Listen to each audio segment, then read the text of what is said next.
السلام علیکم ورحمۃ اللہ وبرکاتہ۔ بسم اللہ الرحمن الرحیم، نحمده ونصلی علی رسولہ الکریم، اما بعد۔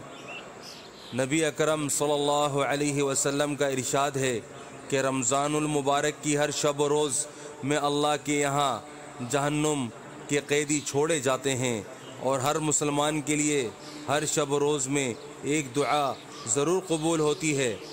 بہت سی روایات میں روزے دار کی دعا قبول ہونا وارد ہوا ہے۔ بعض روایت میں آتا ہے کہ افطار کی دعا قبول ہوتی ہے، مگر ہم لوگ اس وقت کھانے پر اس طرح گرتے ہیں کہ دعا مانگنے کی کہاں فرصت، خود افطار کی دعا بھی یاد نہیں رہتی۔ افطار کی مشہور دعا اللہم انی لک صمت وبک آمنت وعلیک توکلت وعلی رزقک افطرت۔ اے اللہ، تیرے لیے ہی روزہ رکھا اور تجھ ہی پر ایمان لایا ہوں، اور تجھ ہی پر بھروسہ ہے، تیرے ہی رزق سے افطار کرتا ہوں۔ حدیثوں کی کتابوں میں یہ دعا مختصراً ملتی ہے۔ حضرت عبداللہ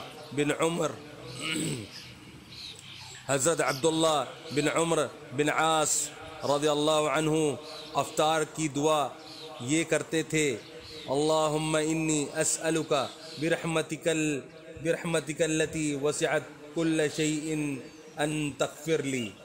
اے اللہ، تیری اس رحمت کے صدقے جو ہر چیز کو شامل ہے، یہ دعا مانگتا ہوں کہ تو میری مغفرت فرما دے۔ بعض کتب میں جو حضور صلی اللہ علیہ وسلم سے یہ دعا منقول ہے، یا واسع الفضل اغفر لی، اے وسیع عطا والے میری مغفرت فرما۔ اور بھی متعدد دعائیں روایات میں وارد ہوئی ہیں، مگر کسی دعا کی تخصیص نہیں۔ اجابت دعا کا وقت ہے، اپنی اپنی ضرورت کے لیے دعا فرمائیں۔ یاد آ جائے تو اس سیاہ کار کو بھی شامل فرما لیں کہ سائل ہوں اور سائل کا حق ہوتا ہے۔